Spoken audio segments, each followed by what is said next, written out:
में अगर ये लग रहा होगा कि शिवाजी महाराज के राज्याभिषेक का किसी ने विरोध नहीं किया था, तो इस झूठ में मत रहना कि राज्याभिषेक का विरोध नहीं हुआ था। शिवाजी महाराज को उस समय पे क्षत्रिय मानने से लोगों ने इनकार कर दिया था। ऐसा तबका था और ऐसा भी तबका था जो उनके पीछे खड़े थे। तो यह मत कहना कि सारे ब्राह्मण वैसे थे और सारे क्षत्रिय वैसे थे, लेकिन हाँ, विरोध जरूर हुआ था। वो ब्राह्मण तबका या फिर क्षत्रिय तबका उस समय का, यहां तक कि मराठों ने भी विरोध किया था, क्योंकि कुछ मराठे आदिल शाह की तरफ से लड़ रहे थे, निजाम शाह की तरफ से लड़ रहे थे, मुगलों की तरफ से लड़ रहे थे। वो नहीं चाहते थे शिवाजी महाराज राजा बने। क्यों? जब शिवाजी महाराज को मारने के लिए अफजल खान आया तो सिर्फ कृष्णा भास्कर कुलकर्णी नहीं आया था उनके साथ में। आपको यह बताया जाएगा कि देखो, कृष्णा भास्कर कुलकर्णी ब्राह्मण जो है वो शिवाजी महाराज के साथ में। अरे भैया, शिवाजी महाराज को मारने के लिए घोरपड़े काटे, उसके बाद में शिवाजी महाराज के सगे कजिन चाचा मंबाजी भोसले वो खुद आए थे शिवाजी महाराज को मारने के लिए।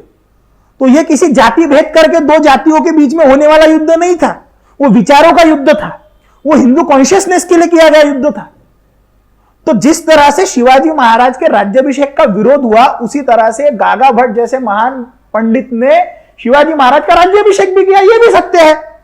और शिवाजी महाराज का जिस समय उन्होंने राज्याभिषेक किया, तो शिवाजी महाराज के राज्याभिषेक को विरोध भी इसलिए हो रहा था क्योंकि राज्याभिषेक करने के लिए जनेऊ करना जरूरी होता है, क्षत्रिय कुल में पैदा होना जरूरी होता है। वैसे तो क्षत्रिय होना यह कर्म आधारित है, लेकिन उस समय भी इतना पाखंड था कि वो कहते थे कि नहीं भैया, तुम जन्म से होने चाहिए। और शिवाजी महाराज जन्मजात क्षत्रिय है, ये प्रूफ करना पड़ा, क्योंकि शिवाजी महाराज कॉन्फ्लिक्ट में नहीं जाना चाहते अपने लोगों के साथ में।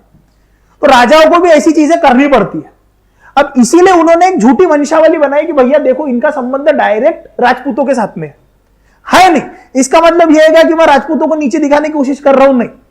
जो सत्य है, सत्य को सत्य बोलने की मैं ताकत रखता हूं। अगर आप उस समय के वंशावली को भी देखोगे तो उस वंशावली से ही आपको पता चल जाता है कि वंशावली फेक है। कैसे, मैं आपको बताता हूं। जैसे आप अगर देखोगे तो उस वंशावली में सबसे पहला नाम आता है लक्ष्मण सिंह जी का। अब ये जो लक्ष्मण सिंह जी का नाम है सिसोदिया, ठीक है, लक्ष्मण सिंह जी का जो नाम आता है, इसमें वो कहता है कि 1303 में लक्ष्मण सिंह जी की मृत्यु हुई। मृत्यु 1303 में हुई। चलो हम समझते हैं इनका जन्म 1203 में हुआ होगा, मुझे नहीं पता। 100 साल की उम्र अपन ऐसे कंसिडर करते हैं। 100 साल की उम्र कंसिडर करो। अगर 100 साल की भी उम्र तुम कंसिडर कर रहे हो तो मैं कह रहा हूं चलो इनको 20 साल या 15-20 साल की उम्र में इनको कोई बच्चा हुआ होगा, यानी कि 1223 में। और दूसरा नाम जो लक्ष्मण सिंह जी के बाद में आता है, वो आता है सज्जन सिंह जी का, कि भैया सज्जन सिंह जो है वो दूसरे व्यक्ति हैं। तीसरे व्यक्ति जो आते हैं वो अजय सिंह जी का नाम आता है, अजय सिंह जी का नाम आता है। फिर इसके बाद में किसका नाम आता है, तो दिलीप सिंह जी का नाम आता है। और ऐसा करते करते करते करते तकरीबन 22वें नंबर पे छत्रपति शिवाजी महाराज की वंश आता है। यानी लक्ष्मण सिंह जी के जो 22वें वंशज थे वो शिवाजी महाराज थे। अब यहां पे दो चीजें ध्यान से समझना। आप जब यहां से नीचे सरक के शिवाजी महाराज के दादाजी के ऊपर जब आप जाओगे, यानी कि मालोजी भोसले, मालोजी भोसले ये तकरीबन 20वें नंबर पे आएंगे। मालोजी भोसले, सॉरी, ये 20वें पे नहीं है, 21वें पे आएंगे। और शिवाजी महाराज 23वें पे आएंगे। ठीक है, ये कैलकुलेशन याद रखना, ये 21वें पे आएंगे। अब मालोजी भोसले जी का जन्म जो दिया गया है वो 1550 का दिया है, और शाहजी राजे का जो जन्म दिया गया है वो तकरीबन 1594 का दिया है। यानी कि मालोजी राजे भोसले जिस समय पे 34 साल के होंगे तब उन्हें शाहजी राजे पैदा हुए। शिवाजी महाराज का जन्म 1630 का है, यानी कि शाहजी राजे जिस समय पे 36 साल के रहे होंगे उस समय पे शिवाजी महाराज का जन्म हुआ होगा। अब आप एक प्रॉपर कैलकुलेशन करो, लक्ष्मण सिंह जी से लेके शिवाजी महाराज तक जो एज, मतलब जो पीढ़ियों की जो लाइनें, यानी 22 पीढ़ियां, 23 पीढ़ियां जो है, आपको एक बच्चा तकरीबन 19 साल में पैदा करना होगा, तभी आप 23 पीढ़ियां इन 400 सालों में पैदा कर सकते हो। 14 डिवाइडेड बाय 23, वो एवरेज 19 की एज आ रही है, आप जाके एक बार चेक करना। जैसे आप कहोगे कि भैया उस समय तो 13 साल की उम्र में बच्चा पैदा होते थे, 14 साल की उम्र में पैदा होते थे। सिंपल कैलकुलेशन समझो।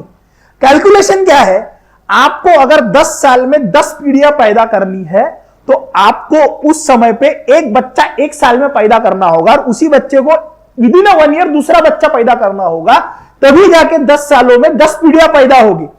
अगर आप यहां पे देखोगे तो 400 सालों के भीतर में 23 पीढ़ियां हुई है, यानी कि आपको एवरेज 19 साल की उम्र में एक बच्चा पैदा करना होगा, तब जाके शिवाजी महाराज 23वीं पीढ़ी बनेंगे। और यहां पे अगर एक भी व्यक्ति ने कैलकुलेशन गड़बड़ कर दी तो हर व्यक्ति को उसको दूसरे व्यक्ति को जिम्मा उठाना पड़ेगा। यानी कि अगर किसी व्यक्ति ने 19 साल की उम्र में बच्चा पैदा नहीं किया, 38 साल की उम्र में किया, जैसे कि मालोजी राजे को शाहजी राजे जिस समय पैदा होते हैं उस समय उनकी उम्र होती है तकरीबन 34 साल, हो गया गड़बड़ कैलकुलेशन। शाहजी राजे को जिस समय शिवाजी महाराज पैदा होते हैं उनकी उम्र होती है 36 साल, हो गया कैलकुलेशन गड़बड़। इसका जिम्मा इन्हें उठाना पड़ेगा। तो ये अब 12-12, 13-13 साल की उम्र में बच्चे बनेंगे, पिताजी बनेंगे, नॉट पॉसिबल यार।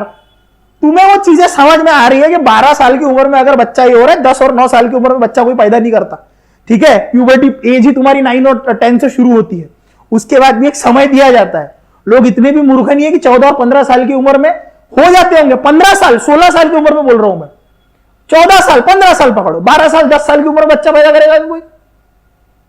इससे तुम्हें समझ में आता है कि वो कैलकुलेशन जबरदस्ती वहां पे बैठाया गया था। ये पॉसिबल ही नहीं है कि आप 400 साल में 23 पीढ़ियां पैदा कर दो। 23 पीढ़ियों को पैदा करते हुए आप 19-19 साल की उम्र में प्रॉपरली बच्चे पैदा करते निकलो। कैलकुलेशन यहीं पर डगमग हो गई ना तुम्हारी। यहां पे देखो ना, शाहजी राजे को जब पैदा हो रहे थे वो 36 साल के थे, और मालोजी राजे को जिस समय पैदा हो रहे थे वो 34 साल के थे। अभी दोनों का जिम्मा ये ऊपर के लोगों को उठाना पड़ेगा, और वो कैसे उठाएंगे आप देखो। और वंशावली निकाल के देखो, मैं गारंटी देता हूं किसी को भी 19 कंटिन्यूअस में हुए नहीं होंगे। आप खुद दिमाग लगाओ, आप खुद तर्क लगाओ। मैं राजपूतों को कम लिख रहा हूं, नहीं, ऐसा मेरा कोई उद्देश्य नहीं है। आपको उस समय की परिस्थिति समझनी होगी। आप जब ये कहते हो कि उस समय पे जातिवाद नहीं था, बिल्कुल था। शिवाजी महाराज को भी उस जातिवाद को फेस करना पड़ा, वो कॉन्फ्लिक्ट में नहीं जाना चाहते थे। और गागा भट्ट जैसे महान पंडित ने उस समय पे शिवाजी महाराज के तरफ से डिबेट करी कि हाउ दिस इज पॉसिबल, कि वेदों के हिसाब से आज भी कैसे पॉसिबल है कि किसी व्यक्ति की यदि शादी हो जाए तो शादी के बाद भी किस पद्धति से उसका जनेऊ कराने के बाद उसकी शादी करा के उसके बाद राज्याभिषेक हो सकता है। 2 दिन का डिबेट है। जिस समय मैं राज्याभिषेक वाला हिस्सा शिवाजी महाराज का पढ़ाऊंगा उस समय मैं तुमको बहुत डिटेल में इन सब चीजों को पढ़ाऊंगा, क्योंकि शिवाजी महाराज की सीरीज तो अभी बची है, वो कंप्लीट करेंगे अपन जल्द से जल्द, ठीक है।